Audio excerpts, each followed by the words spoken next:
Hi, welcome back to my channel. My name is Sierra Smith. I'm a seven-figure Etsy shop analyst and optimization specialist with over 5 years of experience transforming shops like yours or your aspiring shops to 7 figures. I work with top clients who have made 1.8 million plus on the platform, and I'm trying to share that same expertise here on YouTube and ideally just reach a larger audience and just educate some people and hopefully clear up some of the misinformation that I'm seeing out here on Etsy. So I have all my links down below if you want to check me out. I've worked with 100 plus shops, startups, large shops, helped many of them grow to essentially reach the shop owner's vision. So that's what I'm here to do, help you to reach your vision for your shop, whatever that is. Definitely feel free to introduce yourself down below. In this video, I'm going to be talking about why your products are not being seen on Etsy and what you need to do to get found.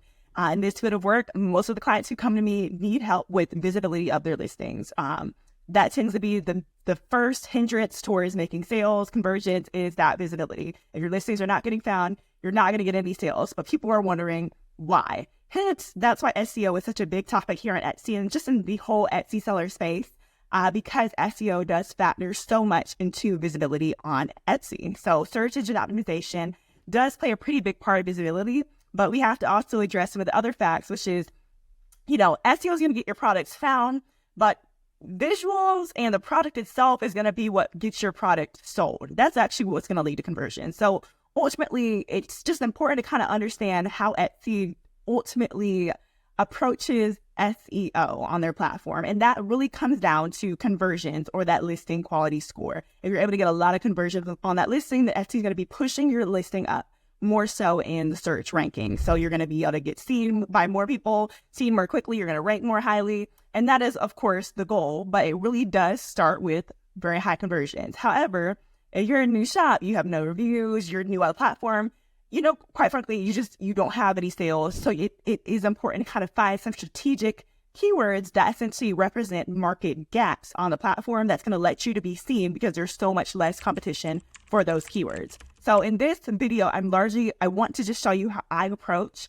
helping clients with visibility. And this is a tried and true method in terms of just finding some market gaps that are keywords with low competition, but still relatively high search volume so that person can get seen. And it is important that these keywords are very relevant to the item and that your items, like the listings themselves, are holistically optimized to drive clicks, to drive sales. That is the goal. We cannot just get them seen. Etsy will only push it for so long and it's not getting conversions, no matter how 100% tip top the SEO is. Etsy is not going to keep pushing that listing and visibility. And you can see this in Etsy ads. If you do have any listings that are not converting, Etsy is not going to keep showing that listing to people. So it is really important that you leverage the momentum at the beginning when you are able to get those views coming in as a new item, that when Etsy is testing that engagement with that listing, you want those conversions to come in. So that means that you have to be seen and you have to convert. So SEO is the first step. The listing itself, like that cover photo, is super important.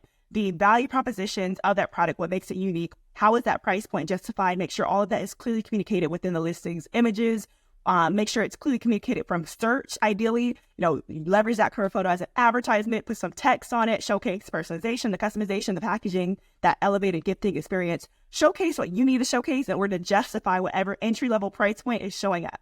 And also make sure if you do have variations, which you ideally should be using variations to enhance that customization experience, just make sure that you are guiding customers through that purchasing process. There should be no friction in terms of people not understanding how to place an order or not understanding what it is that they're ordering when they do select a variation. Make sure you're linking variations to images. Make sure you're explaining the value of each set, each item that you're offering. Just really remove that friction. We cannot ignore those parts of it. Like, again, I think people focus too much on the keywords, but then they're directing people to listings that are not set up to convert. They're not products that people want. They're not set up to guide customers in that purchasing process. They are not set up with customizations, variations, personalization. They're just not set up to align with the customer. That's her customer psyche on Etsy, which is looking for that unique gifting experience, that elevated gifting experience, or just a very unique item that they're essentially looking for, but it does tend to be personalized items. So I'm going to walk you through the process a little bit, and I did want to provide all that context in terms of just so you can understand that it's not just the keyword strategy, it is the listing in itself that also needs to be set up to convert. And I can really dive into all of this and other videos in terms of how to actually create products that people want, how to validate that an idea is going to take off, and essentially how to even set up like split tests and A/B tests on Etsy so you can understand, is it the product that people don't want, or is it how that listing is set up that people don't want? And then I can even walk you through maybe testing different aspects of the listing. But honestly, that approach in itself, setting up those split tests, is just a great way to test whether a product actually is going to have, if it's a product that people want on Etsy. But that is why I always let the market guide product creation, guide listing creation, because you don't essentially have to create products to test it yourself. There are people out there who are testing product ideas. There are already rising product ideas out there. There are already ideas that you can use as inspiration. Ideally at Etsy, I don't really encourage people to exactly copy any other products. The goal is to create a unique product that essentially embodies some of the aspects of those bestsellers on the platform. So like, for example, crochet flowers, trending on the platform. Who got gift sets, trending on the platform. Who got essentially cozy gift sets. Let's say we merge those two together. Crochet flowers, who got gift sets, merges together, put crochet flowers and gift sets. We see birth flowers are also trending on the platform across a variety of different longer tail keywords. We thread some kind of birth flower accent in there. Birth flower, crochet flower, birth flower seed packets. We communicate from search, so that cover photo or that entry or the beginning of the title, we communicate to customers that this is a who got gift set, crochet flower. It is a birth flower gift set. That all needs to be search facing, that people are able to understand that this item meets their needs. And we are essentially building an aspect of what is already working on the platform. You don't essentially have to test anything out. So if your items are not being seen on Etsy, it could be a matter of you just don't have items that people want, and that you are not leveraging the existing data, which is telling you what people do want on the platform. Learn what you can from the market, from target customers. Look at the reviews. What are these customers telling you? So I'm going to walk you through that process right quick in terms of the actual keyword analysis.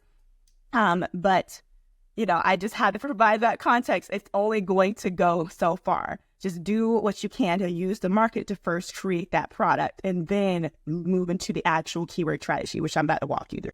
So I'm going to go ahead and walk you all through that very real process of finding market gaps out. Guys, listings for I am logged in as a client, hence the name different. Just want to put that out there. But I did want to walk you through this process. So let's say you have any vague idea of kind of a product that you want to make. This is kind of me starting, just assuming that that's how the client has come to me.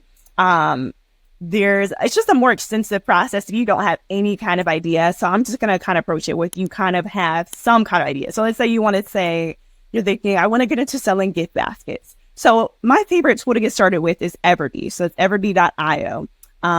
And I'll show you why. They just have they have a lot of keyword data. And then this keyword score column is very, very helpful. They tell you here it's based on a ratio of estimated search volume versus the number of competing listings. High score typically means it's easier to rank in the Etsy algorithm, and there is relatively high demand and low competition. So if you want to sell gift baskets, let's say you go over here and you just type in gift basket. The goal here is to find what keywords are a lot of people searching on Etsy, and not that many people are essentially offering listings that are optimized for that keyword. That's really what this is showcasing. So I also additionally like to use the filters.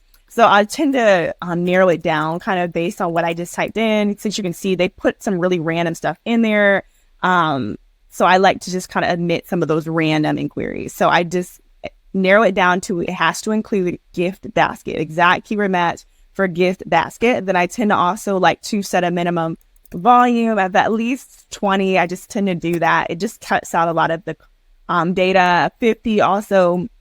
I like to set that as a minimum because that additionally actually cuts through a lot of the random keywords that Etsy is like recommending, or people were like typos and whatnot. So Etsy, like if there are other sellers who are optimizing for that keyword, at least 50 other ones, and it's probably like a real thing that makes sense.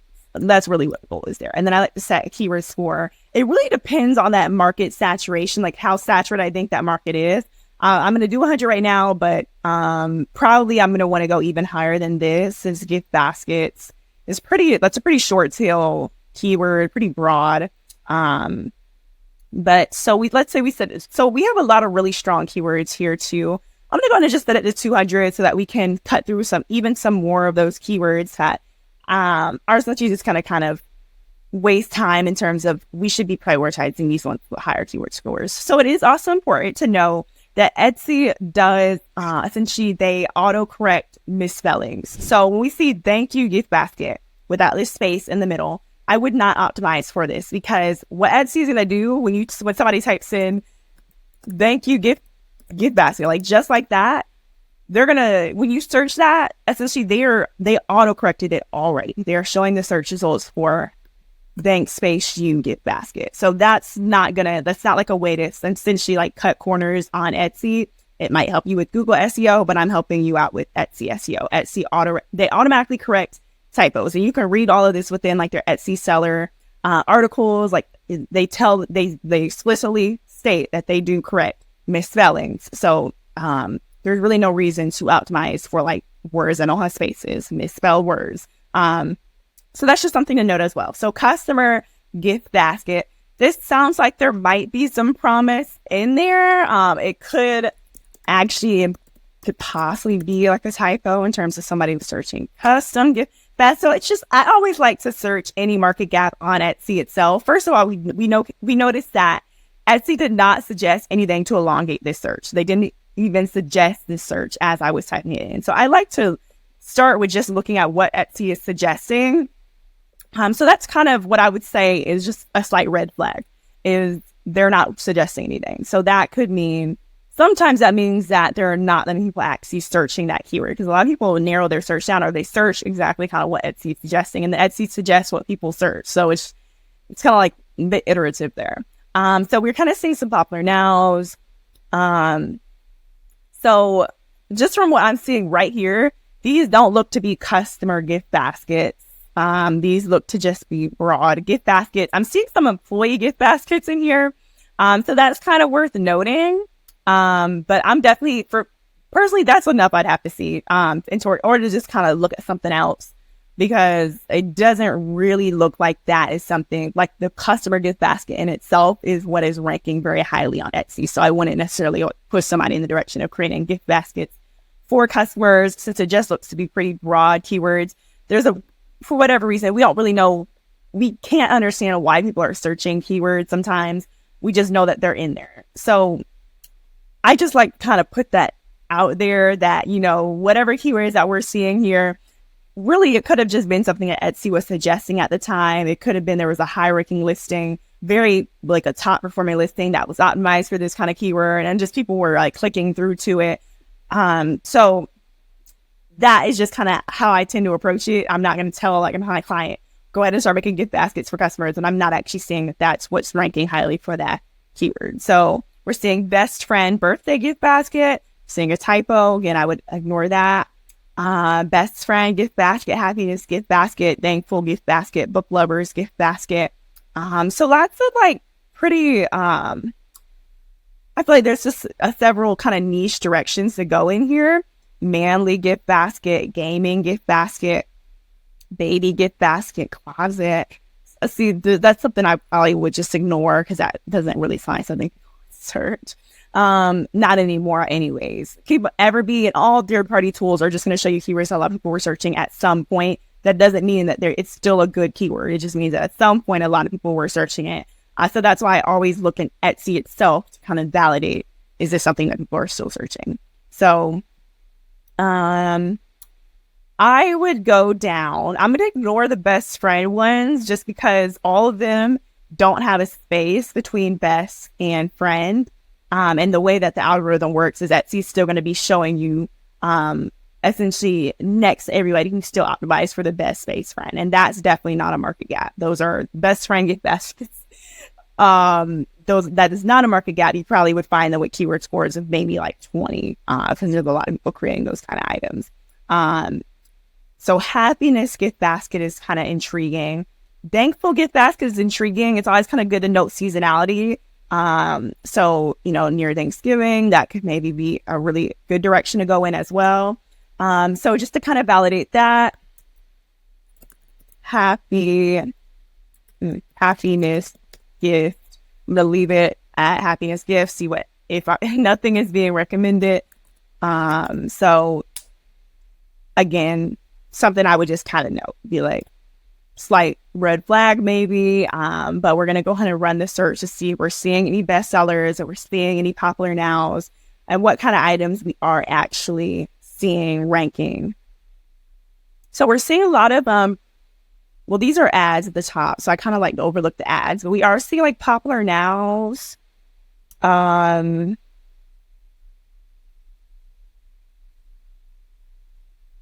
It's like, it's always intriguing to know as well when you're kind of looking here, like these are two items that are ranking pretty highly organically, but they're not bestsellers or popular now. So that's kind of a red flag if they're the top 8 organic spaces. But still, a lot of these are ranking, like a lot of them clearly do have a lot of sales. So this is something just to note. Seeing this one is pretty bright, bestseller, yellow. Just kind of get an idea of what people are actually converting for when they search happiness gift basket. So what I would want to do at this point I would want to click into a listing, ideally assuming you've never engaged with these listings before. So that's kind of, you don't want to have that previous purchasing behavior factoring into your search results. So you might need to log out of your account. You might need to go into an incognito mode, whatever. But I'm going to go ahead and engage with this listing. I clicked into the one that did not have a label on it. I like to see what kind of demand. So it's saying 11 carts. We're not seeing any reviews on that exact. We see one review on that exact item. That's worth noting. It's probably a new item. We're seeing it was last listed 2 days ago, which means it last sold 2 days ago. That's pretty safe to assume when it's a high-ranking listing. Other than that, that was when it expired and then auto-renewed. But it's pretty safe to assume that's when it had last sold, given it how highly it's ranking. We can kind of see what Etsy is showcasing this listing for. So we're able to see the 13 manual tags that they input. So like mindfulness gift basket, separated basket, you kind of little luxury basket for friend, blessing basket. I'm not seeing happiness. How I would honestly just Command F or Control F the screen and see if happiness is showing up anywhere. So they have not optimized that listing for happiness gift basket. So that in itself would almost be that's typically enough for me to start looking at another keyword, because if something is ranking that highly for a keyword but it's not exact match for it, then I don't necessarily think that the keyword is what's doing it. I think that it's like how Etsy's algorithm works in terms of showcasing listings for like related keywords. There's like a lot of competition. Like essentially that keyword in itself is not the reason that product is doing well. There are the other keywords on it that would be allowing that listing to be seen by a lot of people and lead to a lot of sales. So I would go ahead and close that out. And I'm not going to give up on it entirely. I'm going to go ahead and look at least one of the other items on it. So let's say, we want to look at the other item that's also doesn't have a label on the listing. And by label, I meant like that bestseller or popular now label. This listing does not have that on it, but it's ranking very highly. So in 20 carts, $43. We're just going on to the bottom again. So I'm not seeing happiness in the title. Last sold 2 days ago as well. And the 2 days ago was another kind of red flag. I like to target listings where like the top ranking keywords, our top ranking listings at least have either sold today or yesterday. And we're not seeing happiness in this. So I'm going to go ahead and kind of scratch looking into happiness. Let's move into thankful. And I am showcasing you all this process to kind of show you all it can be a bit tedious. So personally, I always work with like 2 screens to kind of run through this. And it's acting a little bit slower because I am using a screen recording service. So it doesn't take as long, like the loading process. So if that's any peace of mind, if I were to like turn off this screen recordings, it would be actually rolling pretty quickly. I'm going to skip with the book lovers because there's no space. Cheerful, baby name, very long keywords, some of these. So it's always like, I don't really look into the long keywords too much like this. But you always can, especially if that's kind of the direction that you were kind of thinking, I didn't want to look into baby gift baskets. then go ahead and type that, start typing that into Etsy, see if Etsy's recommending it, and then actually run that search and see what you're seeing. People are exact keyword matching for that. If we're seeing bestsellers and popular nows, okay, then that might actually be a market gap that's worth targeting. So Thankful Gift Basket, Etsy didn't look to be recommending it. At this point, I have engaged with these listings to an extent, so that's kind of something to know as well, that is now somewhat factoring into what I'm seeing. So I would kind of just ignore the listings that I've already engaged with at this point. So Thankful, popular nows, not seeing a lot of popular nows or bestsellers. The price points on some of these are a little bit higher, so it kind of would make sense to an extent to not see popular now or bestseller. But at the same time, that's a little bit concerning, just given that would be it's not that specific or niche of a keyword. Thankful is just something a lot of people could be searching for. So I'm going to go ahead and just click into one of these. I'm seeing any kind of exact matches. So I'm not seeing an exact match for Thankful Gift Basket, just quite frankly, not from search. So I'm going to go ahead and click into a listing and see if we're seeing any exact matches. And I like to do this, to look into listings as a human, because when I do this process, I tend to also take notes on the listings that I'm seeing, take notes of the products, what the components are, the aesthetic layout, the presentation of the item. I like to even take note of customer reviews to get a feel for that chart customer profile. So that's just something to know. You could bypass the Etsy search process additionally in Everbee. And I can show you how to do that a little bit as well by just doing all your research essentially in Everbee, which is using any third-party tool is a slight risk, but Everbee is pretty trustworthy, and it does kind of expedite the process a little bit if you are trying to save some time. But it never hurts to look at it just as a human and gather that data for yourself. So not seeing Thankful Gift Basket, not seeing Thankful. So at this point, I would also kind of think this might not be the best market gap to go after. Listings that are ranking highly are not exact keyword matching. You can do personal care gift basket, manly gift basket. We'll do those. So I would X that out. So personal care gift basket. See if anybody's recommending anything. And the Etsy is, they don't look to be doing so. So, I would even kind of cut through that and see if they're recommending manly gift basket to see kind of if I can get any of that search bar validation, which I do tend to prioritize looking deeply into those keywords. All right, so manly gift basket. We're not seeing search results either. And so this is when you're really starting to kind of see the process that this can become. Breakup gift basket, cozy socks gift basket. And then we see something that we see book lovers showing up with the space in between it. So I would honestly want to look into all of these. There's definitely areas of overlap between some of these as well. Cozy socks gift basket, relaxing gift basket, breakup gift basket, book lovers gift basket. There can definitely be ways to create listings that target all of those gaps all in one. So just keep that in mind as well. That is data that we are getting right there. So it's always best to let data guide the product creation process. Etsy is not suggesting a way to elongate this, but that is something I would definitely kind of want to look more into. If I were just doing this for a client, I would honestly want to look deep into all of these keywords. Cozy socks gift basket, relaxing gift basket. I'm just seeing if Etsy is recommending this keyword. No, so we can go into relaxing gift basket.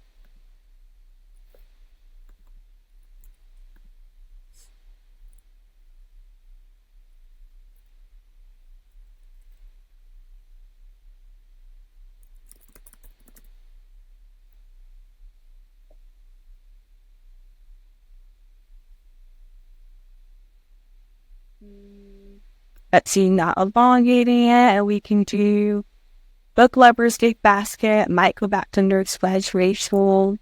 That would probably be a bit more seasonal though, within expected sales of our graduation season. Book lovers gift basket.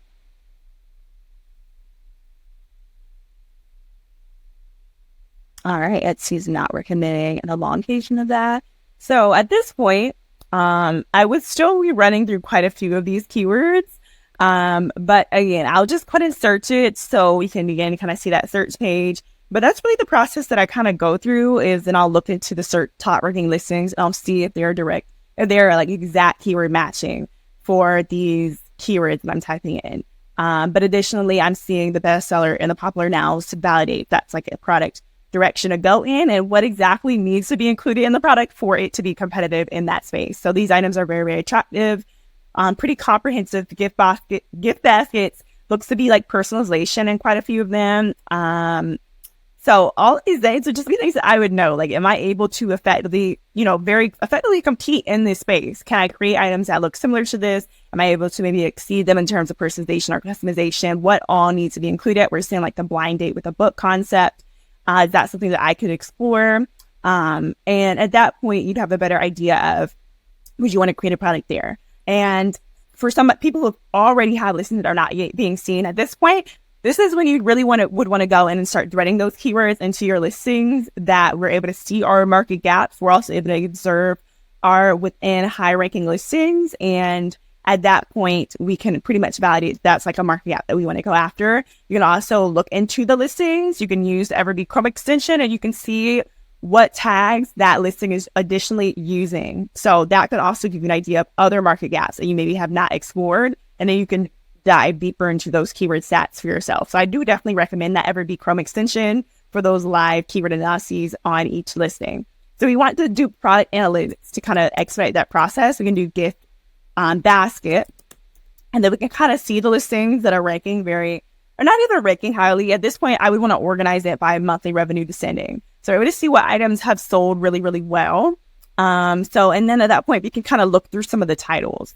And that could additionally give you an idea of, okay, what are people ranking for? Like what keywords are people optimized for? So we know that we had looked at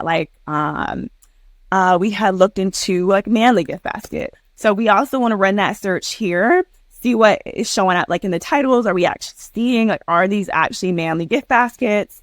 And we're not really seeing that a whole lot. So I would additionally maybe set a filter. And you can even just filter it down to just gift baskets so that it does omit some of these listings that don't look to be gift baskets. You can filter all the way down to manly gift basket and see if there are any titles that do include that exact keyword match and then how they're performing on the platform, ideally in terms of like that monthly revenue, total sales, just good things to know.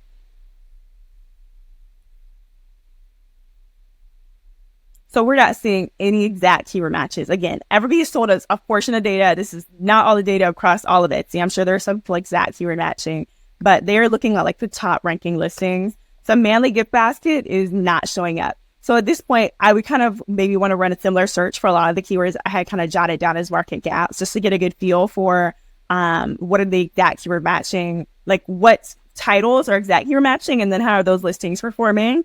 And then I would also, like I said, those live keyword analyses, we are actually running those searches in Etsy. That's really, really important in terms of you looking over additional market gaps that you maybe have not considered. It's always helpful to kind of start with a popular best-selling listing to kind of understand, how did they get here? What keywords are they targeting? And then that keyword score column is showing up there as well for you to look at. And that tends to help a lot with you being able to first gather that data about why those products are selling well. So that personalization, that customization, packaging experience, why are people buying the item? You can look into those reviews as well. And then you're also able to take note on all the SEO that those listings are using. And you may want to know ways, if you're seeing a listing like in the title that somebody's optimized for, then additionally go into the Etsy search bar, start typing in that keyword and see what Etsy's suggesting. See if there are ways that you could elongate that keyword, which will effectively cut through some of that competition while you would still be optimized for that shorter tail keyword, but you would also be optimized for that longer tail keyword that Etsy is suggesting. So you pretty much know customers are going to be searching for that.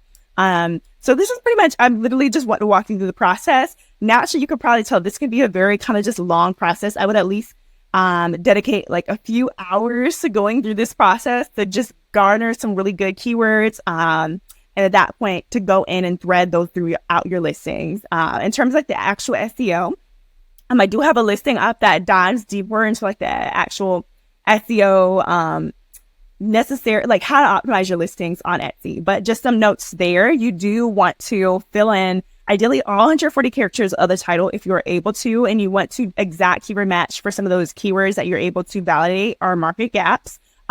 Just want to go ahead and exact keyword match for them and elongate them if you can using that search bar. And then you essentially, I tend to use dividers, especially on higher priced items. Like I tend to use a comma because those dashes, you do a space before and a space after, essentially you're wasting that keyword space by adding all those spaces in there.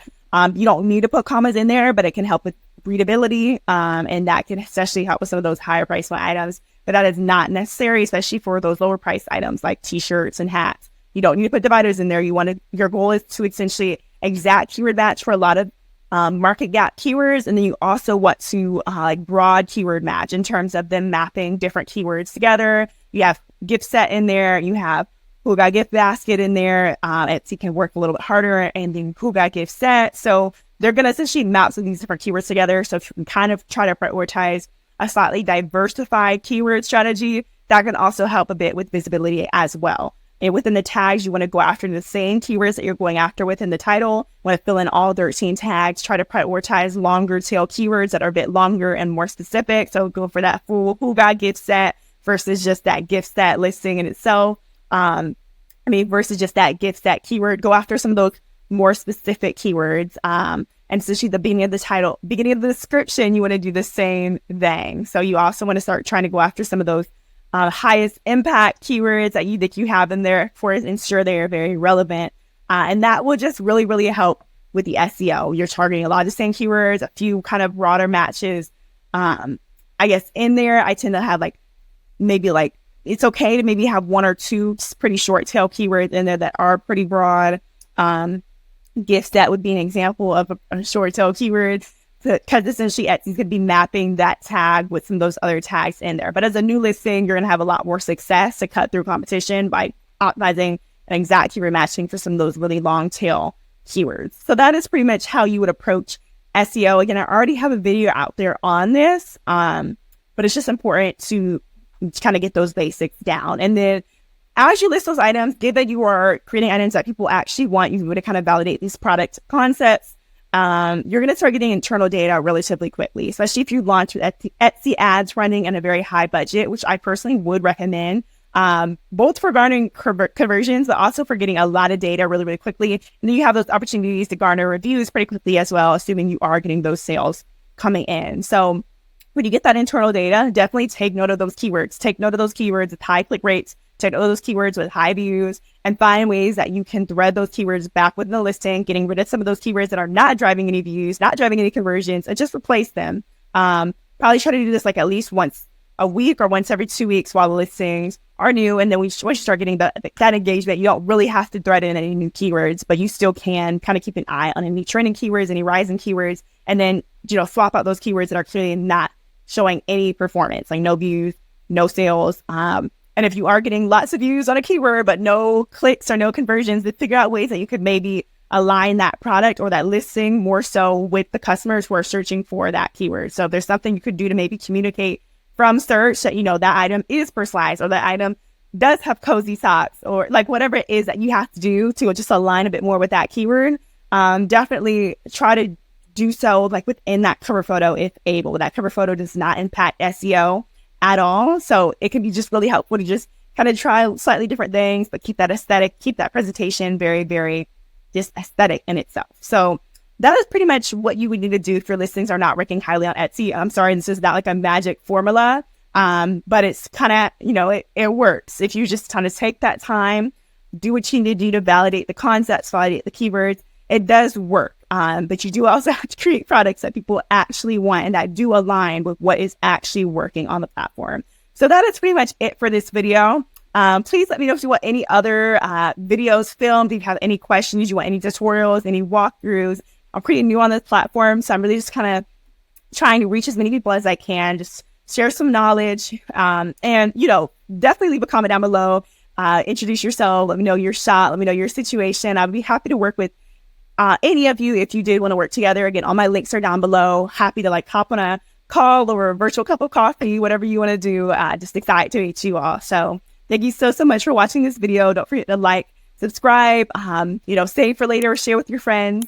And I really, really appreciate it in advance. Just kind of give me some kind of feedback to let me know that you want more videos like this, or that you just want some other videos coming, and I'm happy to film them for you. So again, thank you so much for watching, and I will see you in the next one.